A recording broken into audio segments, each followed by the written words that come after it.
স্বামী স্ত্রী একজন আরেকজনের পোশাকের মতো। পোশাক যেমন আমাদের ইজ্জত হেফাজত করে, আমাদের সৌন্দর্য বৃদ্ধি করে, স্বামী স্ত্রীর ভূমিকাও তেমনি। আমাদের কারো পোশাক যদি কখনো ময়লা হয়ে যায়, সেটা যেমন আমরা একেবারে ফেলে না দিয়ে যত্ন করে পরিষ্কার করি, ঠিক তেমনি স্বামী বা স্ত্রীর কারো কোনো ত্রুটি থাকলে সেই কারণে তার পুরোটাই খারাপ বা তার সাথে আর ভালো ব্যবহার করা যাবে না এমন না, বরং স্বামী স্ত্রী একজন আরেকজনের সর্বশ্রেষ্ঠ বন্ধু হবে, একজন আরেকজনকে নেকির কাজে সাহায্য করবে। তাহলেই সম্ভব একটা সুখী পরিবার গড়ে তোলা। স্বামীদের যেমন স্ত্রীদের উপর অধিকার রয়েছে, ঠিক তেমনি ভাবে স্ত্রীদেরও অধিকার রয়েছে স্বামীদের উপর নিয়ম অনুযায়ী। আশ্চর্যের ব্যাপার হচ্ছে, বাইরের মানুষের কাছে যে লোকটি সবচেয়ে ভালো, তার নিজের স্ত্রীর কাছে সেই লোকটি সবচাইতে খারাপ। বিবাহিত ভাইদের অনেকে নিজেদের স্ত্রী ও সন্তানদের সাথে ভালো আচরণ করেন না, অনেকে নিজেদের স্ত্রীকে মানুষই মনে করেন না, তাদের একটু ভুল ত্রুটি দেখতে পেলেই জঘন্য আচরণ করেন। আপনি যদি আল্লাহকে ভয় করেন, জাহান্নামের কঠিন শাস্তি থেকে বাঁচতে চান, তাহলে জেনে রাখুন, স্ত্রীদের সাথে খারাপ আচরণ করে, তাদের হক নষ্ট করে, তাদের সাথে অন্যায় ও জুলুম আচরণ করে আপনি জাহান্নামে যাবেন। স্ত্রীদের সাথে খারাপ আচরণ ও জুলুম করার কারণে কোনো স্ত্রী যদি তার স্বামীকে খারাপ বলে মনে করে, তাহলে আপনি যতই ইবাদত করে থাকেন না কেন, আল্লাহর কাছে আপনি খারাপ বলে গণ্য হবেন। রাসূল সাল্লাল্লাহু আলাইহি সাল্লাম বলেছেন, পূর্ণ ঈমানদার সেই ব্যক্তি যার চরিত্র সবচেয়ে সুন্দর, আর তোমাদের মধ্যে উত্তম সেই ব্যক্তি যে তার স্ত্রীর কাছে উত্তম। অন্য হাদিসে রাসূল সাল্লাল্লাহু আলাইহি সাল্লাম বলেছেন, স্বামীকে খুশি রেখে যে স্ত্রীলোক মৃত্যুবরণ করে সে জান্নাতে যাবে। সুতরাং বোঝা যাচ্ছে যে জান্নাতি হওয়ার জন্য স্বামী ও স্ত্রী উভয়ের ভালো হওয়ার সার্টিফিকেটের প্রয়োজন আছে। স্ত্রীদের প্রতি দয়া ও কোমলতা প্রদর্শন করা এবং হিংস্রতা থেকে দূরে থাকা, দুনিয়ার কোনো মানুষই ভুল ত্রুটির ঊর্ধ্বে নয়। আপনার স্ত্রীও একজন মানুষ, তারা কোনো রোবট নয়। সুতরাং আপনি যেমন ভুল করতে পারেন, আপনার স্ত্রীও ভুল করতে পারে। আপনি নিজে চিন্তা করুন, আপনি দিনে রাতে উঠতে বসতে কত ভুল করছেন, কিন্তু আল্লাহ আপনাকে ক্ষমা করছেন ও সুযোগ দিচ্ছেন। তাহলে আপনি কেন অন্য আরেকজনের সূক্ষ্ম ভুলগুলোকে পাহাড় সমান বানাচ্ছেন?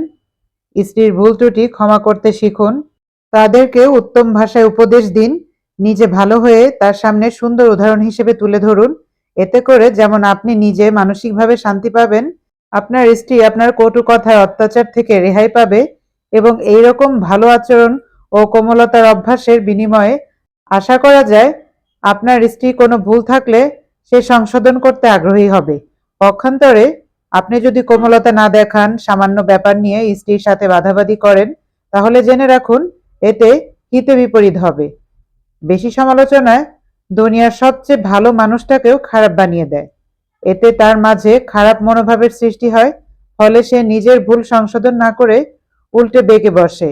রাসূল সাল্লাল্লাহু আলাইহি সাল্লাম আল্লাহর প্রশংসায় ও গুণাগুণ করেন এবং ওয়াজ নসিহত করেন। এরপর তিনি বলেন, তোমরা নারীদের সাথে উত্তম ব্যবহারের উপদেশ শুনে নাও। স্ত্রীদের উপর তোমাদেরও যেমন অধিকার রয়েছে, তোমাদেরও তাদের উপর অধিকার আছে। তোমাদের উপর তাদের অধিকার এই যে তাদের ভরণ পোষণ, পোশাক পরিচ্ছদ ও সজ্জার ব্যাপারে তোমরা তাদের প্রতি শোভনীয় আচরণ করবে। আপনি নিজে আল্লাহকে মানেন না, আপনার চরিত্র যদি ফেরাউনের মতো হয়, তাহলে আপনি কি করে আশা করেন আপনার স্ত্রী আসিয়া রাদিয়াল্লাহুর মতো উত্তম হবে? আপনি মুহাম্মদ সাল্লাল্লাহু আলাইহি সাল্লামের আদর্শকে অনুসরণ করুন, তাহলে আপনি আশা করতে পারেন আপনার স্ত্রী খাদিজা রাদিয়াল্লাহু আসিয়া রাদিয়াল্লাহুর মতো হবে। আল্লাহর রাসূল সাল্লাল্লাহু আলাইহি সাল্লাম কোনোদিন নিজের স্ত্রীদের গায়ে হাত তোলেননি, তাদেরকে গালি দেননি, অন্যায়ভাবে কটু কথা বলে তাদেরকে কষ্ট দেননি। বরং তিনি কোমলতা প্রদর্শনের জন্য কতটা গুরুত্ব দিয়েছেন। রাসূল সাল্লাল্লাহু আলাইহি সাল্লাম ইরশাদ করেন, আমার কাছ থেকে মেয়েদের সাথে সদ্ব্যবহার করার শিক্ষা গ্রহণ করো, কেননা নারী জাতিকে পাঁজরের বাঁকা হাড় দিয়ে সৃষ্টি করা হয়েছে। পাঁজরের হাড়গুলোর মধ্যে উপরের হাতটা সর্বাপেক্ষা বাঁকা। অতএব তুমি যদি সোজা করতে চাও তবে ভেঙে ফেলার সম্ভাবনা রয়েছে, আর যদি ফেলে রাখো তবে বাঁকা হতেই থাকবে। অতএব নারীদের সাথে ভালো ব্যবহার করো।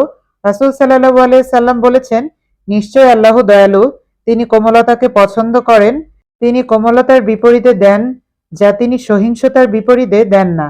কোমলতা ব্যতীত অন্য কিছুর বিপরীতে দেন না। নিশ্চয়ই আল্লাহ কোমলতাপূর্ণ, তিনি সকল বিষয়ে কোমলতাকে পছন্দ করেন। রাসূল সাল্লাল্লাহু আলাইহি সাল্লাম বলেছেন, যাকে কোমলতা থেকে বঞ্চিত করা হলো তাকে সকল কল্যাণ থেকে বঞ্চিত করা হলো। দুনিয়াবাসীর মাঝে আপনার স্ত্রী ও পরিবারের লোকজনই আপনার কোমলতা পাওয়ার সবচেয়ে বেশি দাবিদার। আপনি যদি আপনার স্ত্রীর সাথে খারাপ আচরণ করেন, আপনার পরকাল নষ্ট হবে, সাথে সাথে আপনি দুনিয়ার জীবনে সবার কাছে খারাপ পুরুষ হিসেবে গণ্য হবেন। রাসূল সাল্লাল্লাহু আলাইহি সাল্লাম বলেছেন, শুধুমাত্র সম্মানিত লোকেরাই নারীদের প্রতি সম্মানজনক আচরণ করে, আর যারা অসম্মানিত নারীদের প্রতি তাদের আচরণও হয় অসম্মানজনক। তোমাদের স্ত্রীরা তোমাদের জন্য পোশাক স্বরূপ আর তোমরা তাদের পোশাক স্বরূপ।